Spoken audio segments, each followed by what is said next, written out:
Welcome to the Branding Room Only podcast, where we share career stories, strategies, and lessons learned on how industry leaders and influencers have built their personal brands. Now, let's get started with the show. Welcome back to Branding Room Only. I'm your host, Paula Edgar, and today we continue with part 2 of our Branding Room Only Rewind series, where I share a deeply personal conversation with my father, Peter L. Griffith. In this episode, we discuss the life and legacy of my mother, Joan Donna Griffith, who we lost in the terrorist attack on the World Trade Center on September 11th. If you haven't listened to the first episode, I encourage you to go back and listen to that one before you continue here. In this episode, we dive into that tragic day and reflect on our individual experiences and the profound impact her loss had on our family. We also celebrate the incredible woman my mother was and the legacy she left behind. This conversation is just not about remembering the events of September 11th, but it's about honoring the life of a remarkable woman who was loved by all who knew her. Let's talk about work and what happened on September 11th. So at this point, just so you both know where we were parallel in this space, Daddy, you were working in Philadelphia, yeah. And I was living in California. Right. That's another podcast for another day. So tell me, how did you find out about the attacks? So I was at work. We were in our little cubicles, and I was sorting some papers, lots of them. And I think somebody passed and said, something is going on at the World Trade Center or whatever. So I went into what we had a TV room. Room with a lot of computers and a TV in a corner, and I saw that one of the buildings were burning. And I went and I told my manager, I said, one of the World Trade Center buildings is burning. And I got back to my desk and I was there still doing the papers or whatever. And she called and she said that, that it looks like a plane hit the building next to her. And she said she could see the fuselage and stuff down on the ground. And there was a lot of confusion and stuff. So anyhow, she said, if I remember correctly, she just said, okay, I'll talk to you later or whatever. Yeah, something along those lines. So I was back at my desk and my niece called me and she said, Donna's building is burning. I said, no, it's the other building. And she said, no, I'm on the roof of the building that I worked in, because she worked uptown. So she was looking downtown and she saw that both buildings were burning. So Donna called me back. No, wait a minute. I might be wrong here. She called me back and she told me that there were people, the building was burning and she could see people jumping out the building. And I said, get out. And that was the last I heard from her. Obviously, I don't know how far she got before the other plane hit the building. I don't like to think about what possibly could have happened to her, because that doesn't help me in any way. But I just know that when they said the building fell, I knew she couldn't make it down. I mean, she was on the 97th floor, and getting from the 97th floor, there's no way she could have gotten anywhere close to 40th floor by the time that that plane hit. And I think it might have hit below the 97th floor. So that was it. And I just started crying. I was sitting at my desk and I was crying, and I was still sorting papers. I was kind of like in shock. I was still sorting papers, and my manager and her manager came over, and they basically got me up and told me to go home. And they got one of the other co-workers there, a guy named George, and told him to go with me. They would give him a cab slip, and he drove me, and he came home with me. I mean, me and this guy was not the biggest buddy, but here he is across from me, and I'm dying inside. And I'm coming down 95 in Philadelphia. And I remember going on to the Betsy Ross Bridge, and there's a oil refinery there, and you can see the gas coming out of the top of the flame coming out the gas. And I remember that vividly. And I remember getting home. He asked me if I was going to be okay. And I said, yeah. And I went inside and the phone rang and the person says, Joan there. And I was like, she's at work. And the person says, oh my God, it was our lawyer. We had an appointment that night to sign our wills. And I think I came in and I started cleaning because I was in so much shock. I mean, I was just, I knew she was dead. I mean, I knew she was gone. I could just feel it. And it was like, I guess the beginning of the shock of knowing that, we had just come back 5 days earlier from a cruise for our 20th anniversary. And she was so happy because she went with her sister and the two of them, like two peas in a pod, and they had a great time, her sister and her husband, and we had a great time and everything. And here we were now. And it was funny, the night before September the 11th, which was, I remember it was a Monday or Tuesday, I think she was home and she got up and she put on some clothes and she went over to a friend of ours' house, a friend of mine named Ava. And she went over there and Ava told me later, it was very strange because she never did this before, but she was like in her bedroom on her water bed and stuff, and she was just having a good time or whatever. And she came home and, we went to sleep, and I don't remember if I was up the next morning to see her off because by then I was working in Philadelphia and I didn't have to leave home as early as she did. So I don't remember whether I saw her that morning or we just said bye and kissed or what. I don't remember any of that, but all I know is she was gone. I just realized like this is the first time that I've heard the breadth of that story from you. Like, I mean, obviously I know the pieces of it. But yeah. So on the flip side, 3,000 miles away, I was in California, and at this point I was living with an ex-boyfriend who definitely shall not be named. And we had gotten a big screen 60-inch TV the weekend before. So September 11th was a Tuesday, and we got that big screen TV. And so it was, 6 in the morning, and he came into the room and said, the World Trade Center just got hit by it.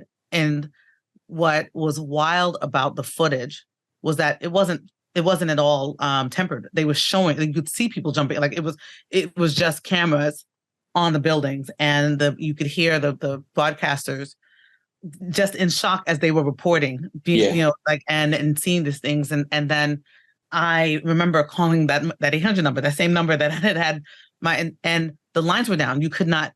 I was able to get through to you once, and when I talked to you, and it was brief, you were crying. Mm-hmm. And I was like, okay, I'm gonna call mommy. Like I was just in my mind, I was like, all right, good. Well, this sucks, but I'm sure she's fine. Like I was again that shock of it all, and I kept calling, and I kept calling, and I kept calling, and I kept calling, and I went to work. Like I was home when that happened, and I was like, okay, well, I'm gonna go work. I get to work, and I remember sitting at my table or my cubicle, like similar to what you were saying, and just doing whatever I was doing on the computer. But then I would keep calling the number. I would keep calling the number as if she was going to answer. Mm-hmm. And then when the towers went down, people kept coming. I mean, and I'll give a shout out here for two people. For the company I worked at was Sage Software, which is Sage. I didn't have a lot of family. I didn't have family there in California, but I had friends, and they made sure. They were like, go home. And I was like, I can't go home because at this point I was with this guy who I didn't really like. I didn't really want to be with him anymore, but I was stubborn. Anyways, long story. So going home was not going to be helpful to me. Mm-hmm. So being there at work, I mean, my friends, they brought me food. Like it was just, I felt well taken care of in this horrific time. And it was 2 weeks or something like that before I was able to travel because, they stopped flight, like you couldn't fly. And I was not trying to be on a train across country because everybody was scared about everything at that point. We didn't know what was going to happen next. And thankfully, when the lines got down, I was able to call and speak to you and Joanne. And obviously, at that point, my sister, she was 16 and in high school. And so kind of our whole world flipped upside down. And I don't want to let it go without saying who that lawyer was, who you were going to meet with, because she was such an instrumental part of us being okay. And I think really a catalyst for me thinking of even about being a lawyer. And so shout out always to Angela Titus, who is one of the best estate attorneys, wonderful people who I've ever met, and is truly the embodiment of what you call counselor as opposed to just lawyer.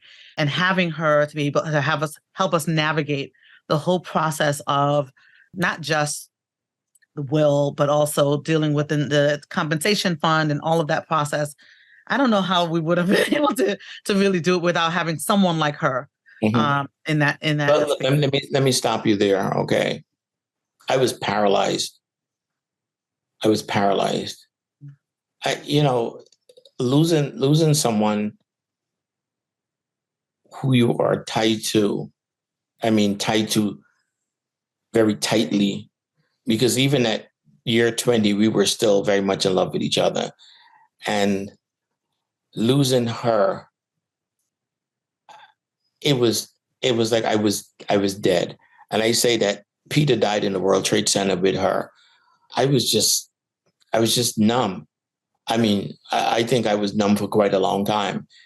And this is where giving you the education that you got and the values and the understanding about family and stuff like that became very important, because what I could not do, and I couldn't do a lot, and I will admit that I was just numb. I would be at meetings and I would have no idea what's going on. And you were instrumental in holding my hand. And I said, what would I have done without you?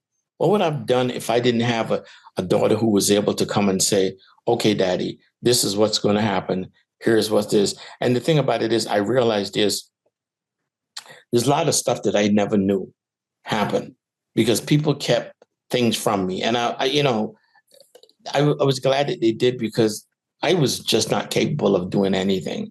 I was just so numb for such a long time.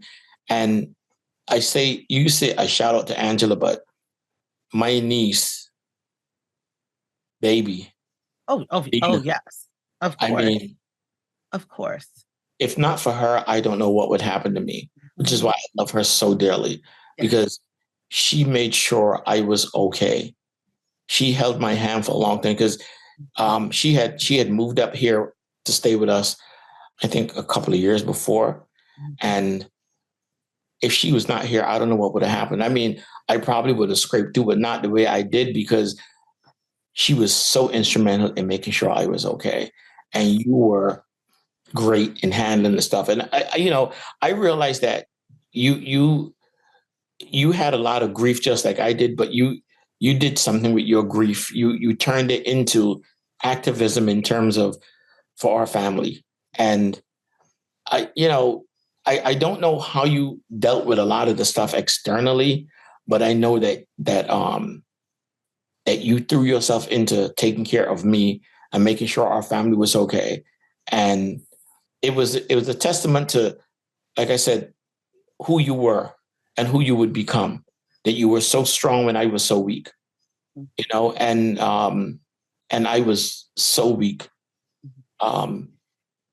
It was a bad time, but anyhow. Yeah, when people say that that mourning is not a straight line, mourning takes on all, now 22 years later, I still miss my mother. Like it doesn't go away. It just, it happens in different waves, et cetera. But what I remember about that time and thinking about Baby is what we call her, but her name is Dina Codrington, and that's my cousin, his niece, but she's they're similar in age. Long story. That's for chapter 17 of the novel. But she's very much someone who takes care of people. That's one of the things that I love the most about her. That if you are sick, she will make sure that you feel better. If you are hungry, you will never be hungry.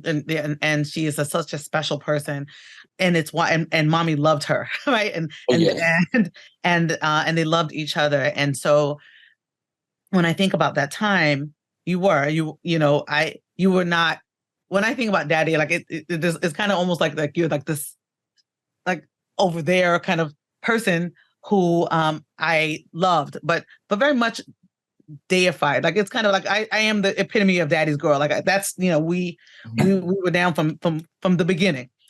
When I flew back, when I finally was able to fly back, and again, the company I work for, they paid for my flight. I flew back, and I remember the pilot saying, for those of you who are from New York, welcome home. And I like burst into tears. And by the time I got off the plane, I was like, I'm not going to cry anymore. I cannot cry. I'm not going to do it. Right. But I didn't tell you I was coming because I didn't want you to be scared that I was going to be in a plane. And when I got there, you were in the hospital because you had a panic attack.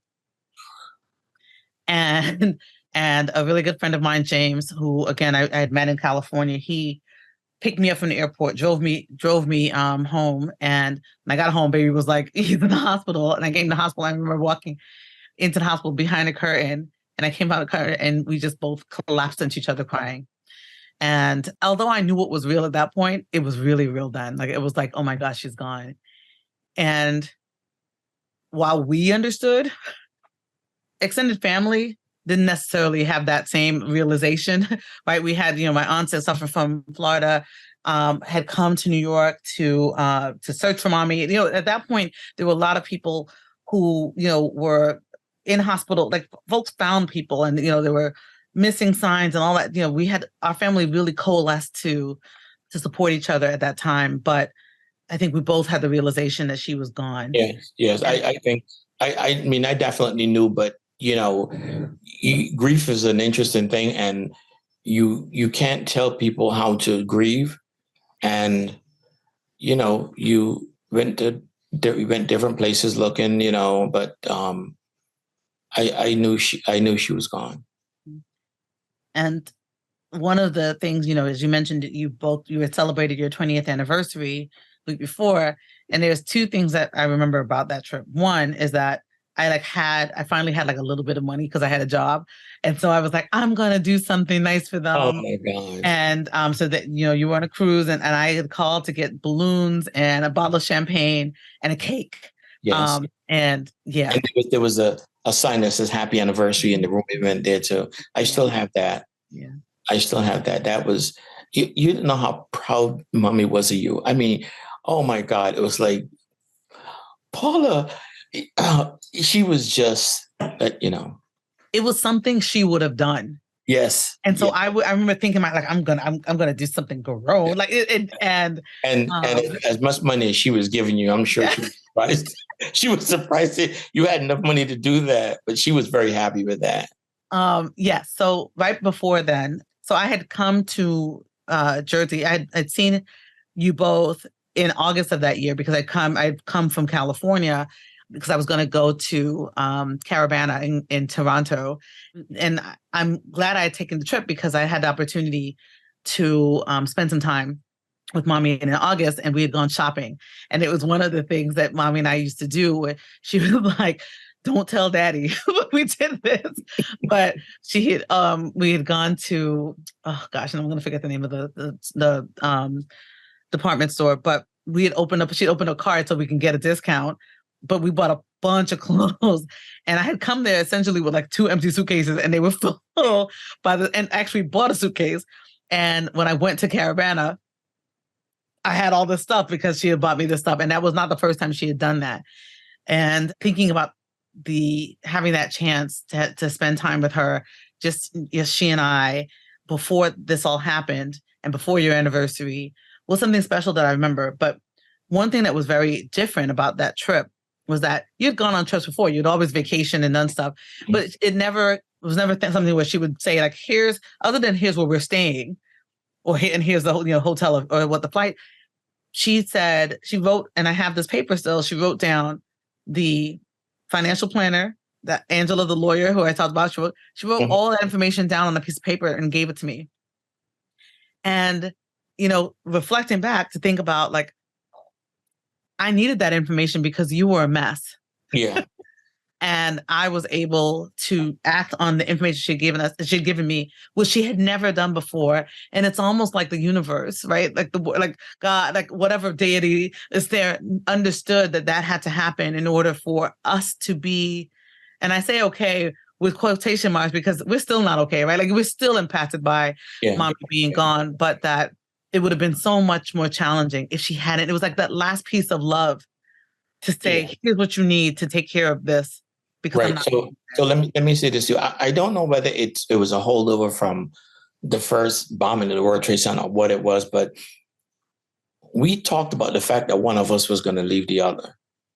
We talked about, we knew that something was going to happen. I mean, we just feared, and I wouldn't even say feared, we just knew something was going to happen.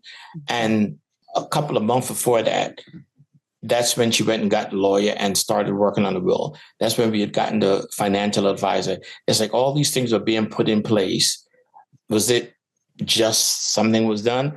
No, this is something that she said we needed to do because this was important. And we went to the financial advisor, and then the financial advisor told us, because she makes a hell of a lot more money than you, we need to put more insurance on her. So when she died, we had that money because she had set out to make sure that we would be okay if something happened to her. And, it's come like, I knew something was, she would come home late at night by private car from New York when she worked late. And I always disliked that because I find myself at the window looking out for her whenever a car passes, something like that, because I was fearful that something was going to happen to her. And I didn't think that it was going to be like this, but, God in his infinite wisdom makes decisions that we don't have really the right to ask why. We just deal with it. I always say that if I complain about the fact that mommy was gone and she was taken, I would be doing a disservice to the 20 years that God gave me with her, because those 20 years was so wonderful. I mean, I had a really great life, really great. One child was gone, never to come home. And and I had one that I was working on, but that was a bit challenging. You started saying yourself, I don't think this one is ever going to leave home. But we were happy. We were so happy. It was like, I'm not going to say perfect, because we still had a lot of debt from sending you off to college, but we lived well. I mean, we didn't want for stuff. If we needed something, we got it. We did well. And it was just sad that was how it turned out. But, like I said, I'm thankful for the 20 years, and I'm thankful for what she brought to my life.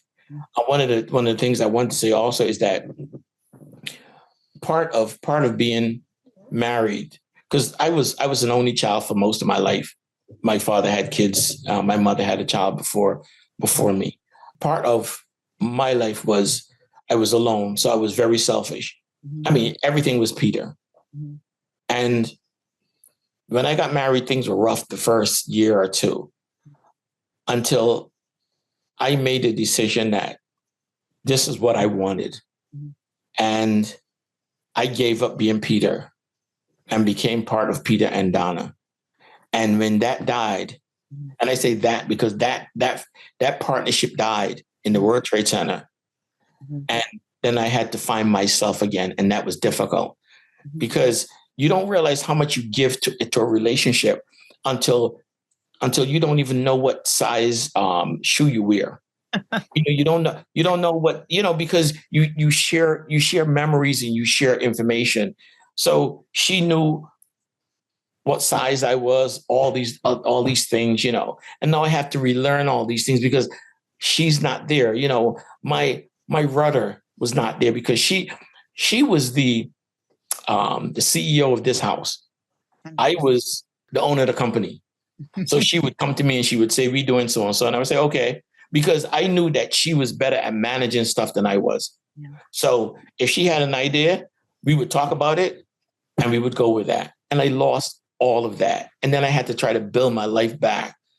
And I mean, it was like starting to walk, walking on your knees before you can get up and try to just be. And I made lots of mistakes, and I don't regret the mistakes I made, because they're part and parcel of who I am right now. But I am like that person, but I'm not that person. Mm-hmm. And a lot of the stuff and talk about crying. I mean, you know, you hear people talk about wailing, and I the amount of crying that I did would hurt my head. Mm-hmm. I mean, because I cried so I couldn't believe that she was gone.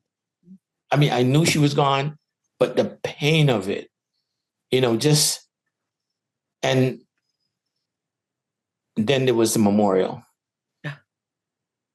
You know, we decided that we needed to have a memorial. This was like in October, because there was no thought of her being found in a hospital someplace else. So we needed to have some closure on the agony that we were going through. So we set up a memorial, and it was in the church. I used to go to Second Baptist Church in Morristown, and it was amazing. Sonia held my hand as we walked in. Sonia, Sonia. That's one of my cousins, and the place was filled with co-workers, and it just filled. The church was filled with people to the point where there were people in the choir lofts. Mm-hmm. There was overflow. People outside. Yes, there were like the CEO of my division. I mean, there was a lot of people in. It was just an amazing showing of people. And people came from all over because she was very loved. And it was, I mean, we have it on tape, but the sound is very bad. There's almost no sound. And I really wish that there was some way to be able to get that sound back. But I can remember you singing, "Just a spoonful of sugar could make the medicine go down." Yeah. You know, you don't know how proud I am of you. You don't know. You know, it's like there was a part I was looking at the other day. You holding Vicky's hand as she went up to read. I mean, the memories, you know.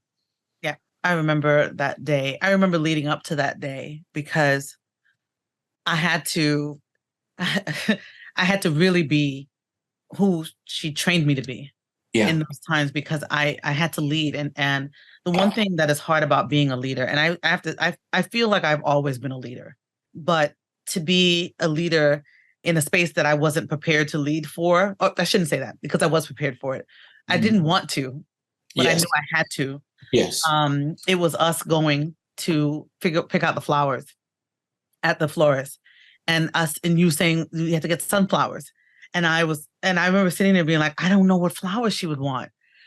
Like Daddy has to know what flowers she wants, because I don't know what flowers she would want. And little things. And I remember, I'm kind of jumping around a little bit, but months after 9/11, I don't know, might have been a year, they found her purse. They found my mother's purse, and we had to go into Lower Manhattan. Oh my God. The One Police Plaza. No, but the municipal building.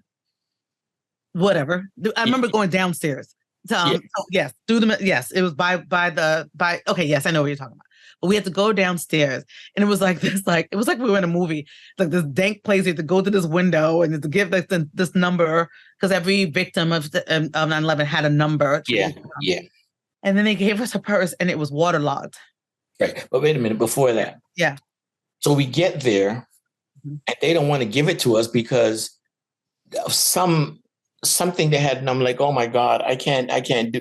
And I started having a breakdown right there. And the guy gave us the purse. Yeah. And anyhow, you go ahead.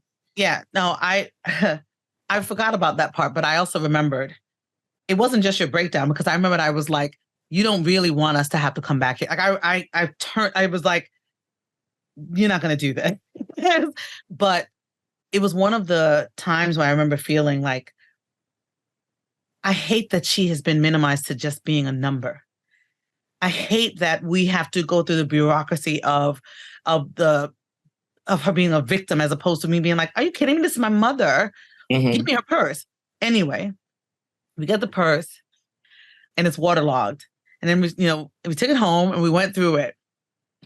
And she had your high school ring in the purse. And I just remember thinking, She had your high school ring. Like she loved you. You know, like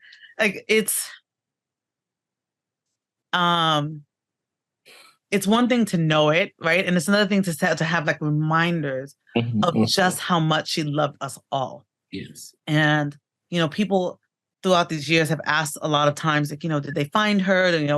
And yes, we were able to have another memorial because, they found remains. But I never, in all of that time, people will be like, oh, is it hard for you to go down there? I never thought of her being there. It was like when I go down to the memorial, I think because I studied museum anthropology, I think it's a beautiful memorial. They did a fantastic job of capturing the imprints of the building with, and anybody who hasn't been there, I really do think that folks should go there. It is, I think, one of the best memorials that has been done. But I don't think of my mother as yes. So I've come into Manhattan through the tunnel. Mm-hmm. And when you're coming up one of the streets, mm-hmm. and I remember one day I looked up and I was shocked because the building wasn't there. Mm-hmm. Because usually you can't see past and I was like, and like you said, I don't think about her as being there.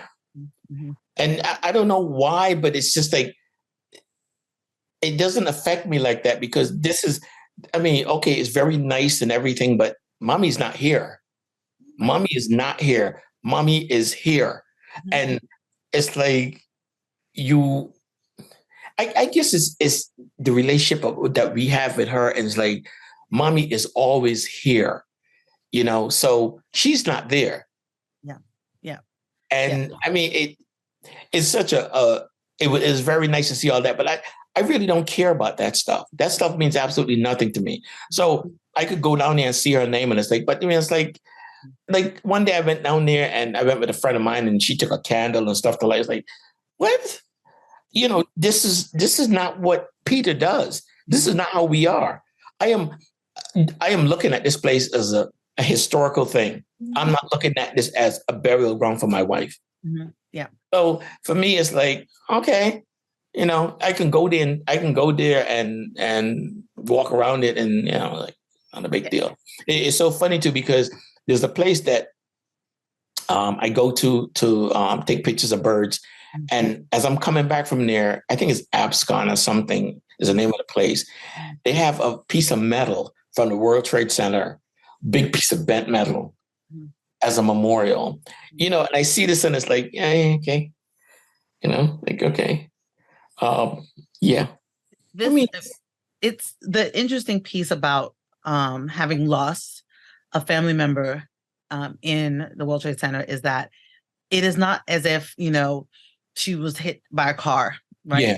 That we have our personal connection to her and having lost her, but it is a very public, shared experience we experience, not as just having lost our mother, our wife, our family member, but also as Americans, right? Yes. As New Yorkers, as we on multiple levels we experience grief. And that I think was the hardest piece for me is like, it's not a private thing that we can just manage on our own. We're always in it with us. And it was very frustrating to have to show up for other people in that space. So one of the things that the public grieving, and I went back to work and I spent many days at my desk crying because the grief doesn't just hit you and move. It comes at you. I went to Best Buy one time and I was watching, they had football games on the thing and I started looking at it and I started crying. You don't know when the tears are going to start coming. You don't know when the overwhelming feeling is going to be on you. After she died, I would go outside for a walk and I would walk like maybe 2 houses down and walk back crying, just crying up and down the street because I couldn't just sit down in the house anymore and cry. And people in the neighborhood, they knew what had happened to me. And there was nothing they could do. There were people who, there was this guy at work who came to me one time and says, he said, if you ever want to talk or go to lunch or something, and I was very taken aback. I was like, why you want to take me out to lunch? I don't know. I don't really know you. But years later, I could appreciate the fact that he just wanted to be, he wanted to help me get through the stuff that I went through. And it was so incredibly public. Everybody knew. Everybody on the job knew what had happened. Yeah. So they would see me and I could see it. And I wrote about this in something that I wrote a long time ago. It's like, everybody is thankful it's not them. You know, and I don't ask myself why me, because a better question is why not me? You know, why not my wife? And I know everybody is saying, you know, I feel sorry for him, but damn, you know, thank God it's not my wife or my husband or whatever. And I have to deal with that. I have to deal with people trying to be nice to me when I really don't want people to be nice. I don't want you to touch me. I don't want anything. I just want to be. I remember in church sitting down and this lady put a hand on me and I could just hear Donna saying, just let her put her hand on you and just, you know, because I was to the point where it was like, you know, I could feel the calm come over. It's like, I know exactly what you would say to me. So let me just, because everybody was so awful. The people at the church were unbelievable. You know, they just wanted to be there for me to make sure I was okay. It was just incredible. One little anecdote. Joanne's school, she was going to a Christian school, and the principal and his wife came over, and we were there, and you know, they met you and whatever, and the principal said, "You look so much like your mother to you." You know, the thing is, it's like people don't know what to say, or you know, and it's like you just, you know, we laughed about it afterwards, but it was like, people are so. I mean, it was such a time in this country where we've never seen a time like that. And I think things have gotten considerably worse since then. Yeah. But everybody was focused on healing the people who were hurt. And it was wonderful. It was also painful to have people know that you're hurting. Yeah, you know, and listening to what you were just saying about people pitying, right, and feeling sad, sorry for you.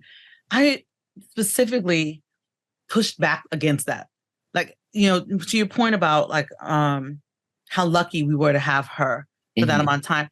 I never felt like, yes, it sucked that she was gone, right? Like that is undisputable. Yeah. But in my mind, I'm like, you could have 100 years with somebody else and it never be the quality, the value, the love that we had in the 20 years we had. So when people say like they were like, you know, I'm so sorry, I kind of like bristled because I was like, yes, I honor the fact that you were trying to connect, right? But that don't feel sorry for me because I had the most amazing mother. Yes, you will never, you know, you will never know the kind of love that we had. Yeah. So, and I mean, I tell people this is like, you just don't understand. And you know, people talk about mommy, and I don't get to talk about her a lot now, obviously, because it's over 20 years and a lot of people don't ask me about her. But when I tell people about her, I had to be very careful because I started to hear myself and I was like, wait a minute, am I talking about a real person here? Because if you hear people talk about her and it's like, who was this lady? You know, who was this lady? I mean, she was just incredible. And you don't know whether they actually believe you or they think, well, you know, they just full of it because their mother's gone and they're trying to, you know, but she was just an incredible human being. Whether or not they believe it or not, mommy was everything. Last year when I read names at the September 11th memorial at the Ground Zero, and I wore a shirt that said my mom was everything. And I remember talking to somebody after I got off of the dais and she was like, oh, you know, that's such a beautiful shirt. And I was like, you have no idea. This is like, I love a statement t-shirt. Like I wear statement t-shirts all the time, but it was like, you cannot understand how fantastic she was. And I'm sure people say that about their mother. And it's true, right? It's everybody's true. But I've never heard anybody say a bad word about her. And again, truly, no one's probably going to say a bad thing about her to me. But in that sense, still, in all of the different circles and spheres that she was in, people only said just how wonderful she was. And so one of the reasons why I wanted to have this conversation with you, and one of the reasons why it's been so I've taken it upon as like my sort of like keeping her legacy alive is something that is very, very important to me. Yeah. And for all of you who are listening, there is a page on my website, paulaedgar.com, and it says, you know, when you go to About Me, there's a place that it talks about my mother, Joan Donna Griffith. And I encourage you all to go there to learn more about who she was. But this conversation is going to give you more than that page will. And it's really why I wanted to have it, because you're hearing her impact. Mm-hmm. And I have a question here about her legacy, but I'm like, I don't have to ask that question because you are hearing her legacy. Yes. You know, and in her spouse, in her children, in her grandchildren, in her extended family. Yes. You talk about the nieces and nephews. I mean, it's a big, her legacy is in each and every one of them. Mm-hmm. You know, she was just incredible. Yeah. There's still a huge hole in this family that can never be filled. But I must tell you that the position that you're in as being one of the leaders of this family, being my consigliere, you know, this is the reason why you educate your kids and you pour into them. This is the reason why my mother was a maid, you know, so that I could be, so that you could be, so that TJ could be, so that Austin could be, so that Joanne could be, so that Kaden could be, so that there's a foundation. So when you step on stage, you are not going alone because mommy is there with you. My mother's there with you. Grandpa's there with you. Your old buddy from the White Castle days. You know, the people who are going to remain nameless in my family. Those people are all there. And the future is bright because of mommy. You know, the future is bright because of the love that we shared. And when I say shared, I'm just including this, we went on vacations and took 2 other kids with us. Mm-hmm. Lee and Vicky always went on vacation with us because that was who she was. She wanted the people to experience things that she did. And I think it was all for the good. Yes. I often, when I'm speaking to audiences, is I will share something that she said to me a few times, which was, I had the choice. You could be the wind or you could be the leaf. Mm-hmm. And that was, you know, how are you going to shape where you're going to be? And she was such an important part of who I am. And I always tell people, I'm like, if you know me, you know her. Because so much of who I am is because of who she was. And to kind of pull the circle and close it, in taking my child to college at Spelman, yay, they had a closing ceremony where you are supposed to give your kids to the school and trust them. And it was something that the priest or the pastor who was speaking, she said that this moment is something your ancestors have dreamed of. And I burst into tears because I think of all the people you just mentioned, but I specifically thought about this child who I named after myself and my mother.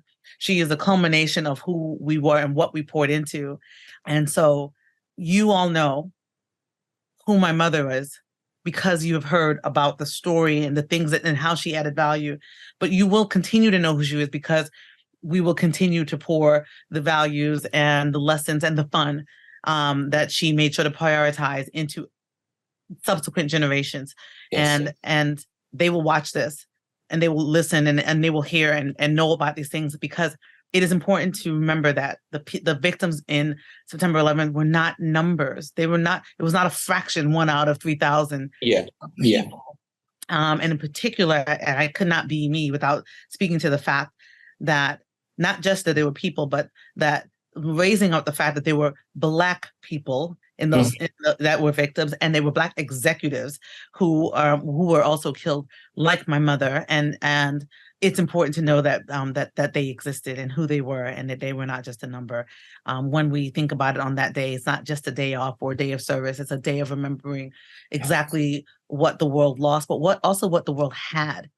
And so, Daddy, I'm so happy that we had a chance to have this conversation. And you know that I always say that I'm a chip off the old block, and I love you very much, and I'm so happy that we were able to talk about Mommy. And for all of you who are listening, remember to go and look on the website to learn a little bit more about Mommy, to share this with other people who you think would be helpful to hear about her and her legacy and her impact. And that's all. Thank you so much, everybody. Bye. Love you. Thank you for joining me for part 2 of the special Branding Remotely Rewind episode. I hope our conversation has provided insight into the incredible legacy of my mother, Joan Donna Griffith, and how her life continues to inspire us. I want to give a heartfelt shout out and thank you to my dad, Peter L. Griffith, for sharing these deeply personal memories and stories. I miss my mother deeply. For those of you who are interested, remember to visit my website, paulaedgar.com, to learn more about my mother's legacy and share this episode with anyone who might benefit from hearing her story. As always, don't forget to subscribe, rate, and share this podcast. And until next time, take care and stand by your brand.